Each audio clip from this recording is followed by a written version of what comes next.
nombre del Padre, del Hijo y del Espíritu Santo. Amén. Amados hermanos, nos encontramos en el primer domingo después de Pascua, domingo in albis. Pero antes quiero hacer una aclaración y una corrección sobre el sermón del domingo pasado, que mal interpretado es herético, bien interpretado pasa. Y la cuestión es que, refiriéndome a Nuestra Señora y queriendo manifestar su fortaleza, su fidelidad, su resistencia ante la cruz, viendo a su hijo morir, yo dije que Nuestra Señora pudo claudicar ante la cruz, viendo morir a su Hijo divino, que es Dios. Y claro, claudicar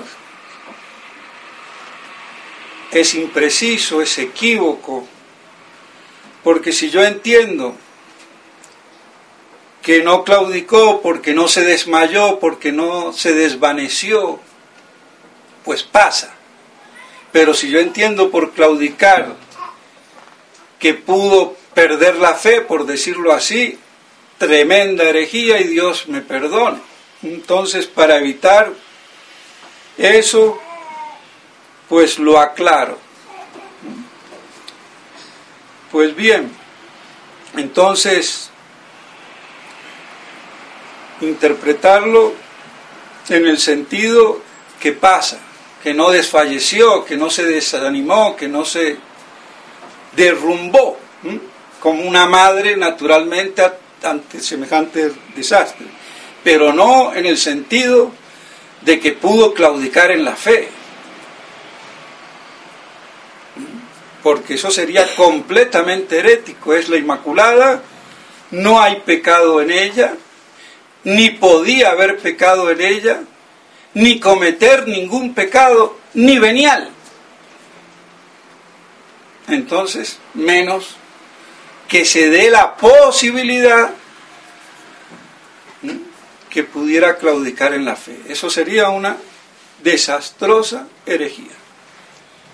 Pido perdón a Dios, a la Santísima Virgen y a los fieles por ese desliz, imprecisión, pero ya ven. Pues bien, quisiera hablar de algunas cosas, pero dejo pasar un poco de tiempo, que pase un poco la Pascua.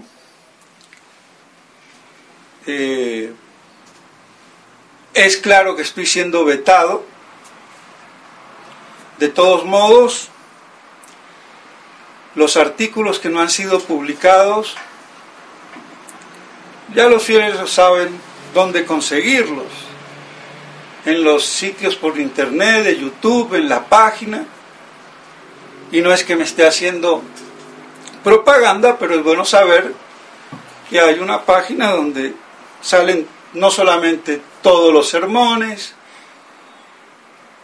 todos los escritos, y hay más de 40, y sobre temas teológicos y de la actualidad dentro de la cual vivimos en esta crisis contra la fe. Pues bien, que también muchas veces los fieles no leen.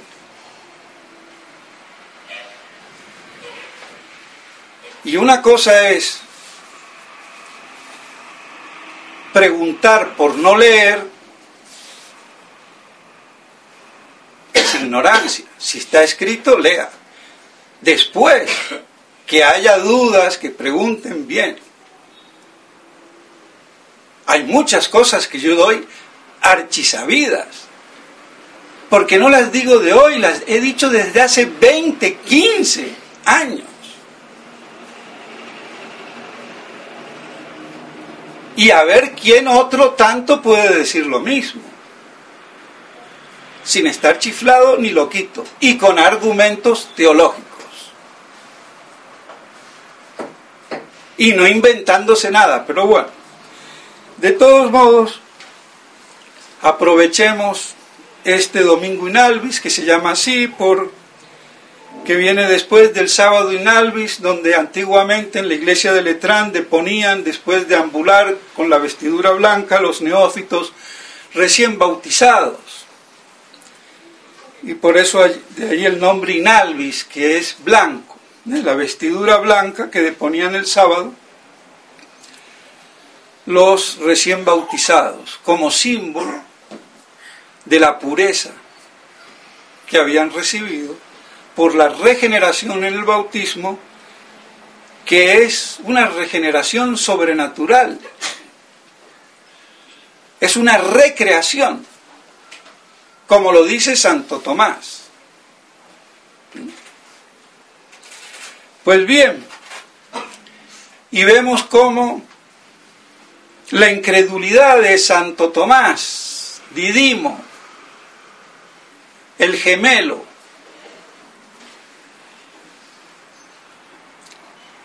entre paréntesis, el gran Quetzalcóatl o Conculcán de los aztecas, degenerado después, pero el origen viene de allí.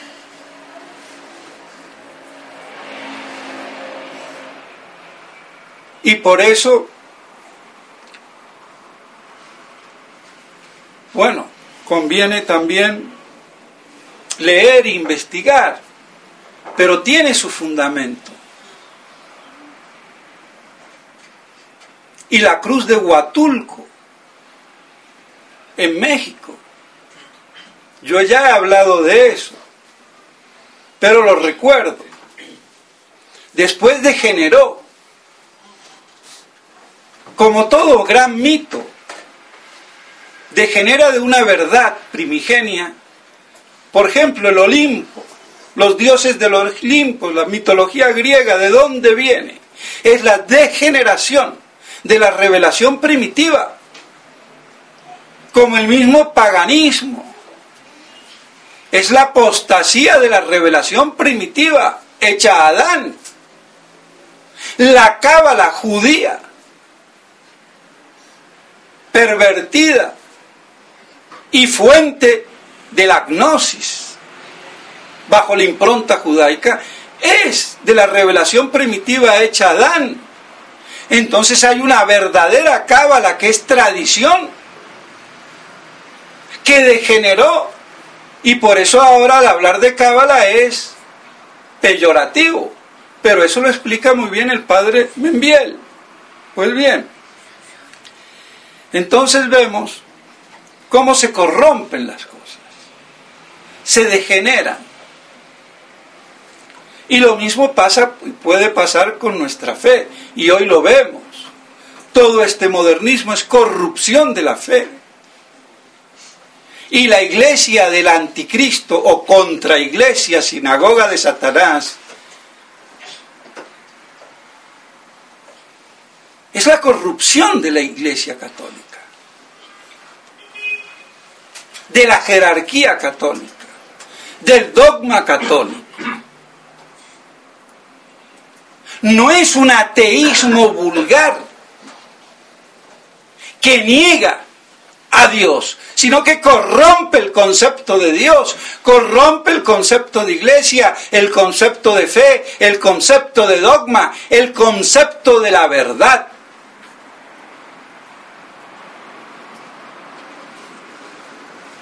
Y por eso estamos minados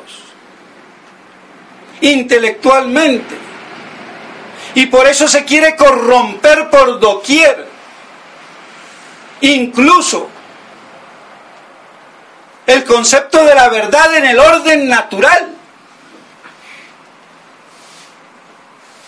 Y aunque se trine, por eso la secta terraplanista, que antiguamente, hace 50 años, acusaba a la judeo-masonería, a la iglesia, de ser retrógrada porque pensaba que la Tierra era plana.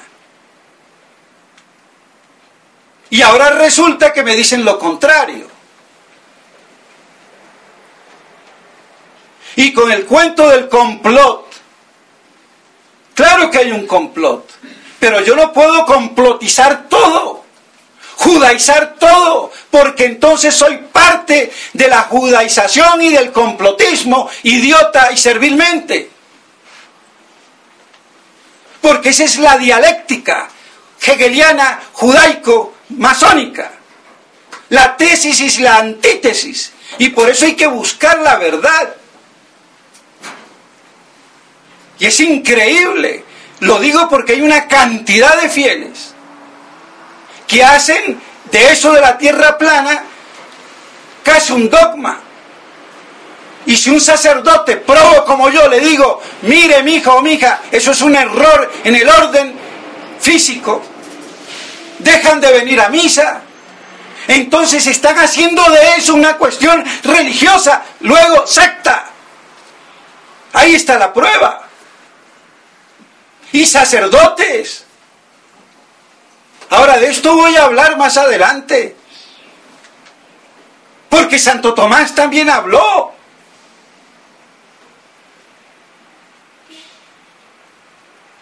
Pero es que hay que desacondicionar la inteligencia en todo orden y creer en cualquier locura. Y si yo no tengo la cabecita formada en el orden natural, ¿qué fe voy a tener? En un cerebro despatarrado. Sí, tendré la fe kempiana, afectiva, o protestantoide, sentimiento, devoción y nada de verdad, nada de doctrina y nada de nada. Que es lo que se ha vehiculado en la espiritualidad de la Iglesia desde hace siglos. Dicho sea de paso. Y por eso poca teología. Un sacerdote que diga no soy teólogo, es una vergüenza. Tienes que ser un teólogo. No serás un gran teólogo, bueno. Eso ya depende de las capacidades y cualidades intelectuales que Dios le proporcione a cada uno y que cada uno tiene que rendir al que le dio 1, 2 o 10 o 20 talentos. Pero que no sea teólogo, pero ponte a vender pepinos en el mercado, hijo, o flores no sé dónde. Porque se ha corrompido el concepto. La teología devino como la medicina, con cuidado y dosificado, porque si me paso, me mata. O sea, un mal necesario. No, señor. Esa es la concepción de una falsa espiritualidad. Y por eso hemos caído en esta aberración. Y de la gran estupidez del clero.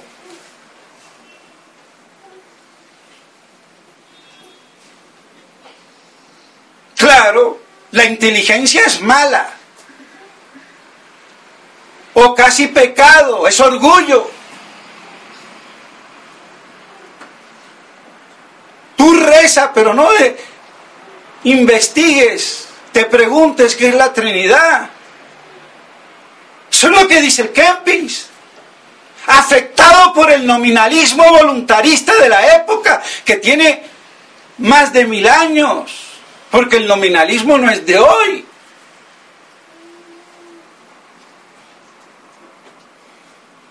Pero todos esos errores inveterados y acumulados dan esta degeneración y no se tiene el arma, ni intelectual porque está despreciada, ni teológica porque ha sido reducida a una opinionabilidad. Opiniones es lo que enseñan, eso es lo que enseñaban en el CON, los profesores que había.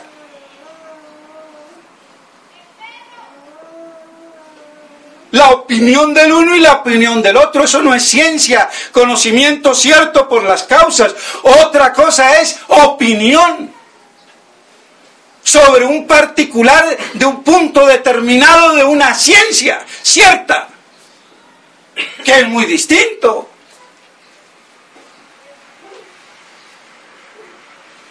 Entonces, con este desbarajuste, nada queda en pie, todo se atomiza.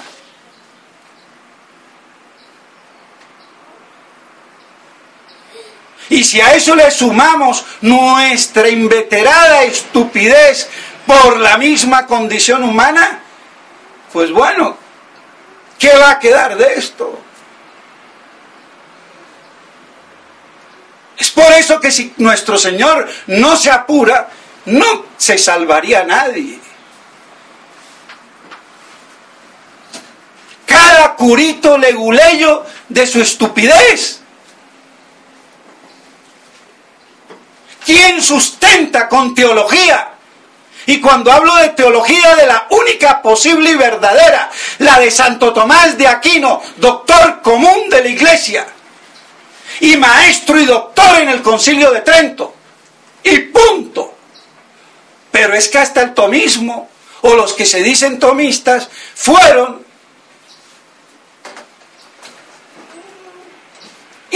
se fueron corrompiendo,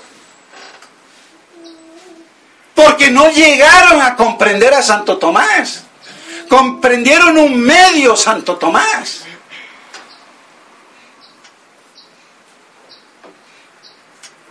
Y así todo. Me gustaría hablar de la estupidez que dijo Monseñor Williamson, pero no lo voy a hacer ahora, para la próxima. Monseñor Lefebvre resiste, pero reconoce.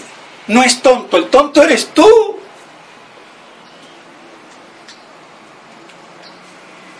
Y con cierta justa razón, diciendo esas estupideces, Monseñor Williamson, es que le puede venir a decir otro estúpido igual que él, pero que apunta para el lado contrario, que niega el magisterio ordinario infalible. Pero es que ninguno de los dos, ni el uno ni el otro, saben lo que es el magisterio ordinario infalible. Y de eso ya lleva hablado en un escrito de hace 15 años, por lo menos. Que los sedevacantistas franceses, recalcitrantes y tusistas, no lo quisieron publicar nunca.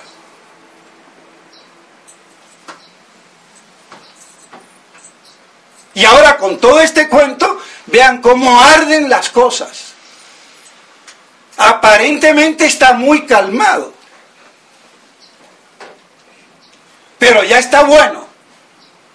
Y hay que reivindicar el honor de Monseñor Lefebvre, que no lo hace ni aún la misma neofraternidad. Pero no puede ser que se haya dialectizado la tradición. ¿Y qué vemos? Que no hay pureza doctrinal ni de fe.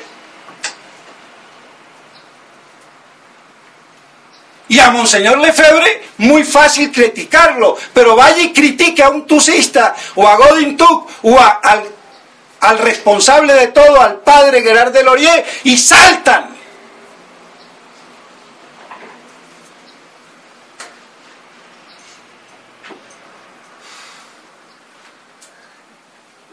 Yo quiero ver con teología y altura el que va a retrucar, sea sacerdote, laico y lo que sea.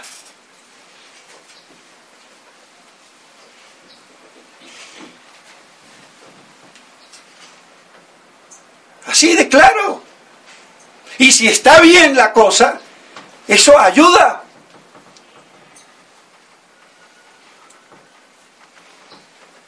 Pero eso de que yo me invento la religión a mi manera y hago lo mismo de la tradición y la protestantizo porque sigo mi opinión como se me dé la gana, sin estructurarla en la doctrina de la Iglesia y lo que han dicho los hombres de iglesia, teólogos, papas, concilios y lo que fuera,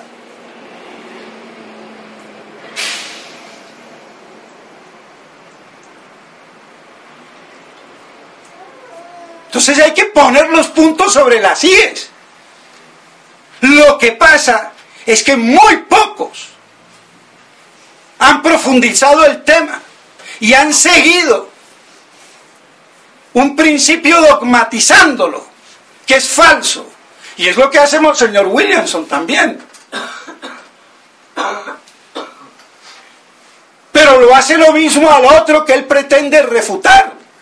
Y sigue la dialéctica.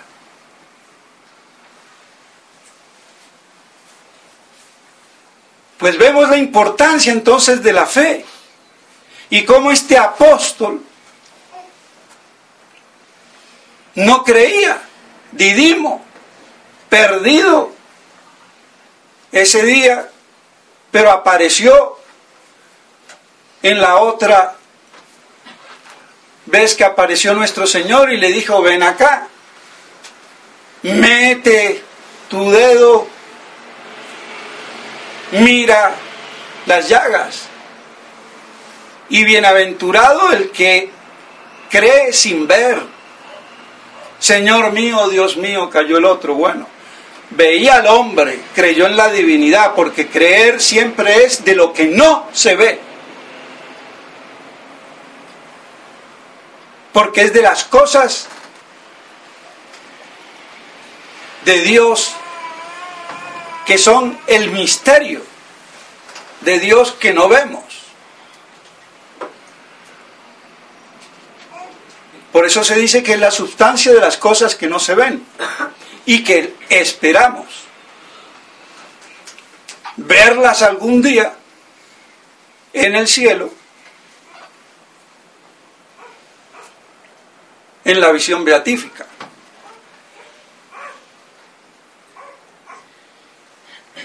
Y así entonces la epístola, en consonancia una vez más con el Evangelio, nos muestra la importancia de la fe, que lo que viene de Dios vence al mundo, y lo que vence al mundo es la fe en Cristo y en Cristo resucitado. Contra eso no hay nada.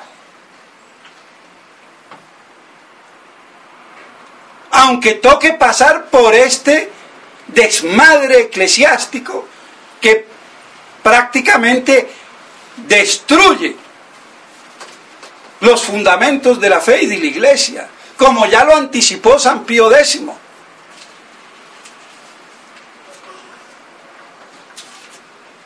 Pero ya está la victoria. Otra cosa es la realización plena, que será cuando vuelva nuestro Señor a enderezar este torcido que no lo va a enderezar nadie, ni San Pedro, ni San Pío X, ni ningún san, por muy san que sea.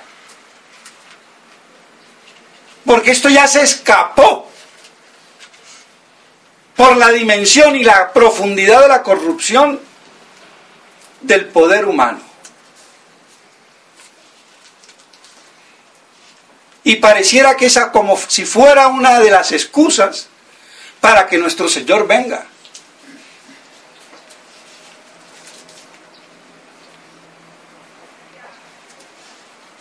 Así que es esa la fe que hay que mantener.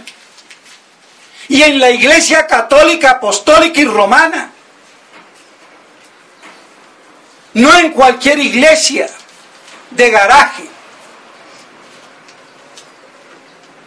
Aunque nos toca como tradicionalistas, a veces en un garaje, como nos tocaba en Bucaramanga, parecido a los protestantes, pero el contenido era distinto, totalmente distinto.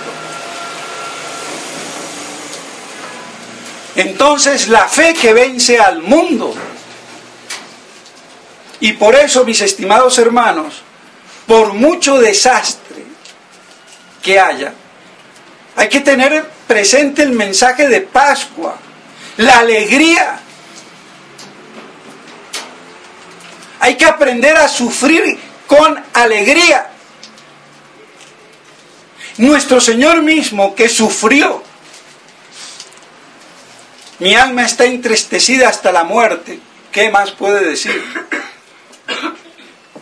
Él en su alma, en la parte superior, estaba bañada por la visión beatífica. Era la plena felicidad de esa alma humana, gozando de la plenitud de la visión beatífica. En la cruz, derramando su sangre y muriendo. Su alma triste hasta la muerte, pero vean, ese misterio de gran sufrimiento y dolor insuperable y de gran alegría y visión beatífica que tenía esa santa alma. Entonces, sumado a la resurrección, alegraos, aunque vivamos en el peor de los desastres, en el peor de los destierros, en la peor de las divisiones, en la peor de las herejías, aunque vivamos en los últimos tiempos apocalípticos, el fin de los últimos tiempos apocalípticos. Y que no estemos esperando 7 añitos o 3 años y medio. Porque esta crisis tiene más de 7 años o de 3 años y medio. Eso puede ser muy bien una representación simbólica, como dice Monseñor Straubing, y no precisamente 7 años. Sol. Como no son 7 días de la creación sol, porque el sol fue creado el 4º día para los que están dormidos. Y por eso San Agustín dice que no son días solares. Porque, ¿qué sol había si fue creado el 4º día? Aunque todos los santos padres lo dicen. Y San Agustín se da el lujo de decir, no. La creación fue en un solo acto todopoderoso, creando todas las cosas, pero muchas en sus razones seminales y otras en acto.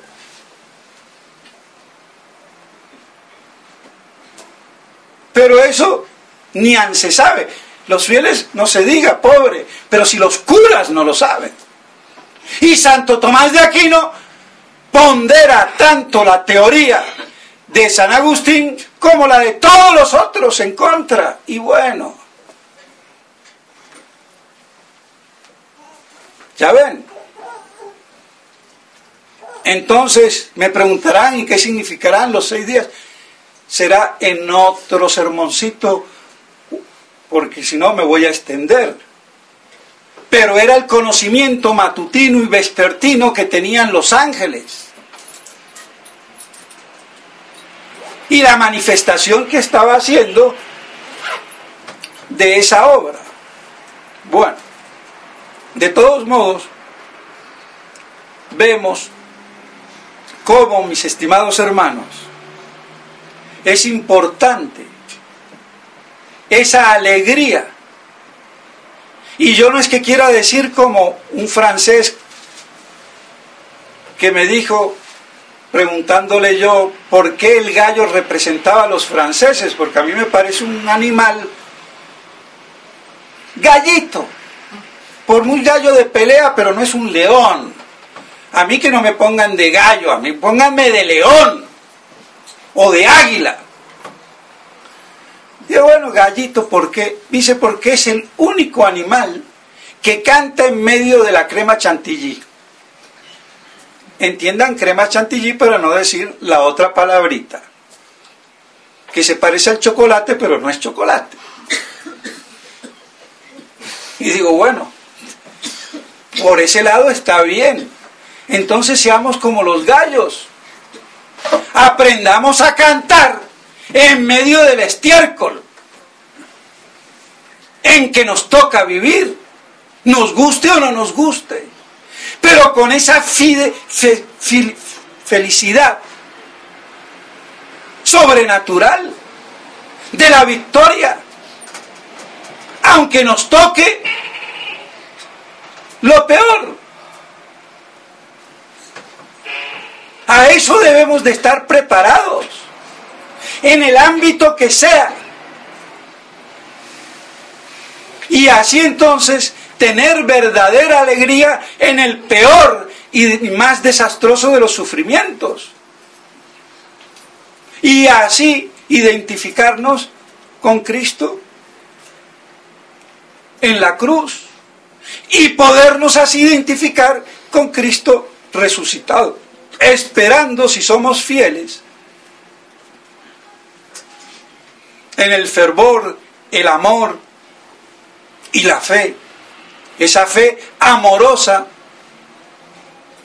en medio de esta crucifixión de la iglesia, que es el cuerpo místico de Cristo. Y tener verdadera alegría, aunque todo se atomice, todo se eclipse. Y así entonces será una fe puesta a prueba de fuego mortal casi. Pero eso dignifica y santifica muchísimo más que a los grandes mártires de la iglesia primitiva, que murieron por la fe. Pero así se puede entender un poquito cómo los santos de los últimos tiempos serán más grandes que los anteriores, por el contexto de la hecatombe y de la misma estructura material humana de la iglesia, de la jerarquía humana de la iglesia, que ha defeccionado. Aunque lo quieran negar o no lo saben explicar. Y ya Monseñor Lefebvre lo dijo: la iglesia de Dios, la iglesia visible, no es la iglesia oficial, no es la Roma apóstata, para que me entiendan claro. Pero bueno, entonces, mis estimados hermanos, que tengamos esa alegría verdaderamente sobrenatural, aunque no sabemos cómo vayamos a terminar. Porque humanamente lo lógico es terminar algo semejante como cruz, como Cristo crucificado. Entonces, vean la vía angosta de la cruz y la prueba tremenda. Pero debemos de estar preparados y así poder vivir esperanzados, amando sobre todas las cosas a Dios. En nombre del Padre, del Hijo y del Espíritu Santo. Amén.